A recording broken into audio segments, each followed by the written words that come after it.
स्वागत है आपका अपने चैनल गोयल मैट्रिक्स पर। तो चलिए आज बात करने वाले हैं DSSB TGT जनरल पेपर में जो आपका मैथ आएगा उसके बारे में आज हम बात करेंगे, ठीक है। और थोड़ा सा हम क्वेश्चंस भी देख लेंगे किस टाइप के आपके क्वेश्चंस इसमें बनते हैं। तो बात करते हैं, तो सिलेबस मैंने एक बारी फिर से आपके सामने इसका सिलेबस लिख दिया है कि कौन कौन से टॉपिक आपके इसमें आने वाले हैं। तो आपके सामने है ये सबसे पहले LCM, HCF and simplification, mensuration, ratio, percentage, profit and loss, time and work, SI and CI, number system, pipe and system. तो सबसे पहले जो मैं आपको टॉपिक पढ़ाने वाली हूँ, तो सबसे पहले आपको टॉपिक पढ़ाऊंगी मैं एलसीएम एंड एचसीएफ, ठीक है। ये आपका सबसे पहले वाला जो टॉपिक है ये रहेगा आपका। देन इसके बाद फिर मैं आपको नंबर सिस्टम पढ़ाने वाली हूँ, फिर इसके बाद सिंप्लीफिकेशन, ठीक है। इस तरीके से हमारा ये डेली का टाइम टेबल रहेगा पढ़ाने का।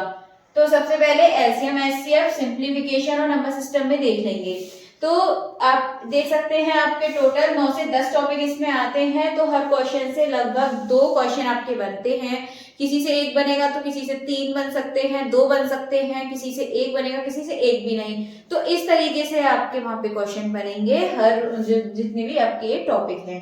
तो इनको आप ध्यान से देख लेगा। बाकी मैं जैसे एलसीएम और एचसीएफ हो गया, इससे रिलेटेड मैं आपको क्वेश्चन बता देती हूँ कि किस टाइप के आपके क्वेश्चन बनते हैं। तो चलिए सबसे पहले बात करेंगे हम अब एलसीएम एंड एचसीएफ की। सबसे पहले एलसीएम एंड एचसीएफ के बारे में देख लेंगे। तो सबसे पहले बात करेंगे एलसीएम। तो एलसीएम का मतलब क्या होता है? एलसीएम का मतलब होता है आपका लीस्ट कॉमन, ठीक है, मल्टीपल। इसका मतलब होता है आपका लीस्ट कॉमन मल्टीपल। सबसे छोटा आपका कॉमन मल्टीपल होता है जब 2 नंबर के बीच या 2 से ज्यादा नंबर के बीच, ठीक है। मतलब एलसीएम निकालने के लिए आपसे 1 से ज्यादा नंबर होनी चाहिए। 1 नंबर का एलसीएम नहीं निकलेगा तो या तो 2 नंबर हो गया, 2 से ज्यादा 3 मतलब 4 भी हो सकते हैं। इस तरीके से आपका एलसीएम ये निकलेगा। तो इसका मतलब होता है लीस्ट कॉमन मल्टीपल्स, ठीक है। तो इसका मतलब समझ लीजिए एक बार। तो एक बार एचसीएफ का भी देखिए। एचसीएफ का क्या होता है?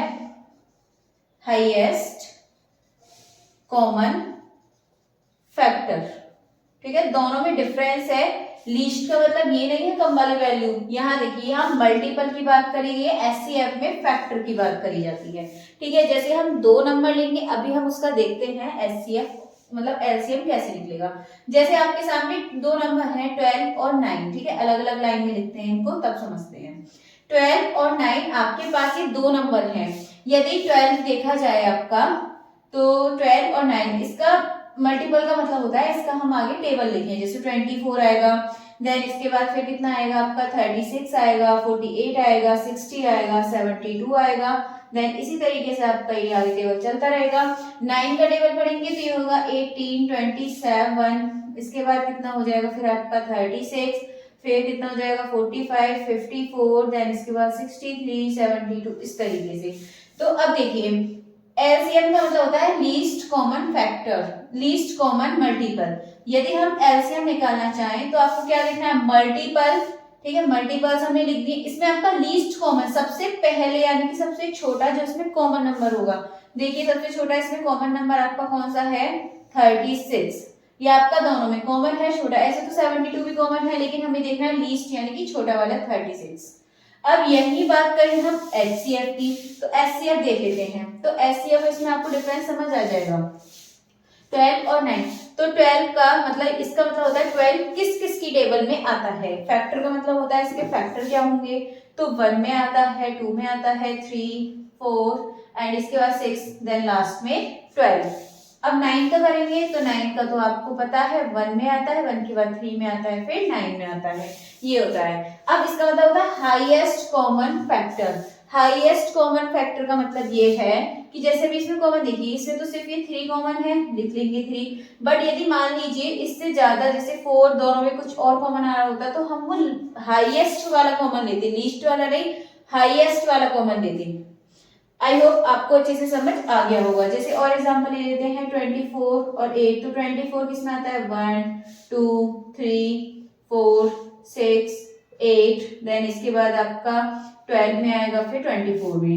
8 किस में आता है, 1 2 4 में आएगा फिर, और फिर आपका ये 8 में आएगा। अब देखिए यहाँ पे कॉमन फैक्टर देखिए, इसमें 2 है दोनों में, 4 भी है एंड 8 भी है, बट लेना कौन सा है आपको इसमें से, हाईएस्ट कॉमन फैक्टर, जो आपका हाईएस्ट होगा 8, यही आपका क्या हो जाएगा, एचसीएफ हो जाएगा। एलसीएम के लिए क्या करते हैं, जैसे एलसीएम निकालना है तो उसका लीस्ट कॉमन मल्टीपल देखते हैं। तो आपको एक चीज से समझ आ गया होगा। अगर हम एग्जाम्पल के तौर पे लें तो कुछ जैसे एग्जाम्पल हैं, सीधे सीधे एलसीएम निकालना है, जैसे ये था आपका नंबर 24 और 8, इसका एलसीएम तो आप आसानी से निकाल लेंगे। लेकिन दूसरा आ गया एक आपका 12 एंड 15। अब ये 12 और 15 का आप टेबल थोड़ी ना पढ़ोगे, या फिर आप उस वाले मेथड से थोड़ी ना करोगे ऐसे फैक्टर निकाल के, आप इसको ऐसे भी कर सकते हैं। देखिए दोनों किसकी टेबल में आता है, 3 की टेबल में आता है, तो ऐसे लिख सकते हैं 3 की टेबल में 4 टाइम एंड 3 की टेबल में 15 5 टाइम। तो या तो आप 12 का मल्टीप्लाई 5 में कर लीजिए, 12 5 जा 60, या फिर 15 का टेबल इधर पढ़ लीजिए, ये भी 60, मतलब एक का ही कर लीजिएगा आप, उससे ही आपको पता चल जाएगा। तो आसानी से आपको पता चल गया इसका जो एलसीएम है वो 60 है।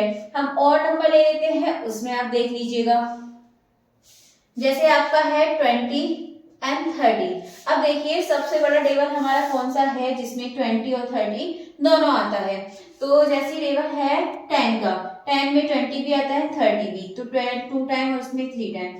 आप क्या करेंगे, इसमें 20 में 3 का मल्टीप्लाई कर दीजिए, कितना आ गया 60, या फिर 30 में 2 का करेंगे तो फिर भी 60। तो आपको पता चल गया इसका जो एचसीएफ होगा वो कितना होगा, आपका 60 होगा। इस तरीके से आप आसानी से, बहुत ही आसानी से आप इसको निकाल सकते हैं।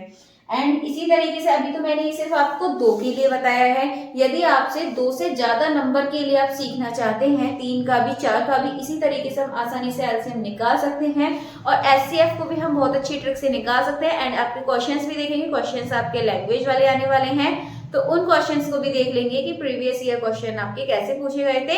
तो अगर आपको जानने हैं इसके आगे क्वेश्चंस देखने हैं एंड इसकी जो ट्रिक्स है एचसीएफ की वो भी आपको सीखनी है एंड 3 वाले एलसीएम भी सीखने हैं, तो इसके लिए आप कमेंट करके जरूर बताइएगा। एंड अगर आप चैनल पर नए आए हो तो आप इसको सब्सक्राइब किए बिना बिल्कुल मत जाना। तो चलिए आज के लिए अभी काफी है इतना, आप लोग कमेंट करके जरूर बताइएगा, मैं आपके लिए वीडियो जरूर बनाऊंगी।